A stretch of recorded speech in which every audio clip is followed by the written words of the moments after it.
Mais bien chers frères, les textes de l'Écriture ne passent pas sous silence que le sacrement du pain et du calice plairait à Dieu comme holocauste. Car la préfiguration de ce sacrifice a été faite dans le sacerdoce de Melchisédek. Ce prêtre du Dieu Très-Haut, alors qu'il bénissait Abraham, offrit en sacrifice au Seigneur du pain et du vin, en tant que préfiguration du futur holocauste.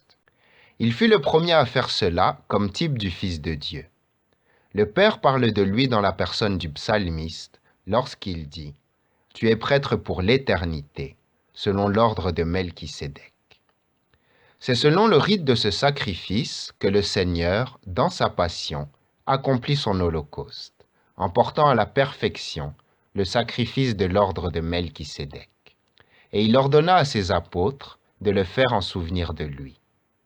Aujourd'hui, les croyants n'offrent plus les victimes judaïques qu'offrait le prêtre Aaron, mais celles que le roi Melchisédek de Salem a immolées, le pain et le vin, c'est-à-dire le sacrement très véritable du corps et du sang du Seigneur.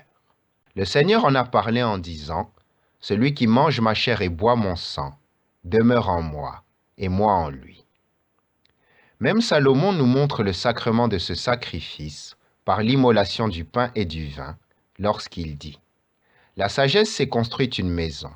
Elle s'est fabriquée 7 colonnes, à immoler des victimes, à mélanger son vin, à dresser la table et à envoyer ses serviteurs en disant « Si quelqu'un a faim, qu'il vienne à moi. » Et il dit aux insensés « Venez manger mon pain et boire mon vin.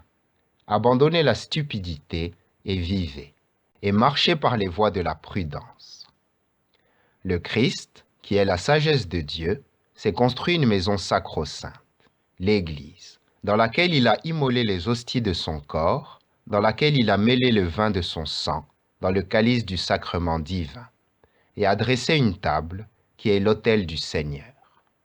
Il a envoyé ses serviteurs les apôtres et les docteurs aux insensés, c'est-à-dire à toutes les nations ignorant le vrai Dieu, pour qu'ils leur disent « Venez manger de mon pain et boire du vin que j'ai mélangé pour vous. » C'est-à-dire, prenez la nourriture du Saint-Corps et buvez le vin que j'ai mélangé pour vous, la coupe du sang sacré. Les gentils reçoivent des grâces de ce sacrement, mais les Juifs ne méritent pas d'en profiter. C'est ce que déclare le prophète Isaïe, lorsqu'il dit « Ainsi parle le Seigneur Dieu. Voici, mes serviteurs mangeront et vous aurez faim. Mes serviteurs boiront et vous aurez soif. Mes serviteurs se réjouiront et vous serez confondus.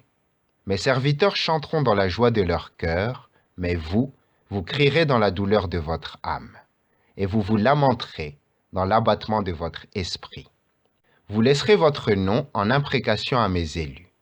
Le Seigneur Dieu vous fera mourir, et il donnera à ses serviteurs un autre nom. » Mais bien chers frères, Israël a été tué. Un peuple lui a succédé venant des gentils. On leur a enlevé l'Ancien Testament, on nous rend le Nouveau. À nous sont concédées la grâce de la nourriture salutaire et la coupe du sang du Christ. À eux, la faim et l'aridité. Un nouveau peuple arrive avec un nouveau nom, chrétien, et tout ce qui est accompli proclame la nouveauté de la grâce. Amen.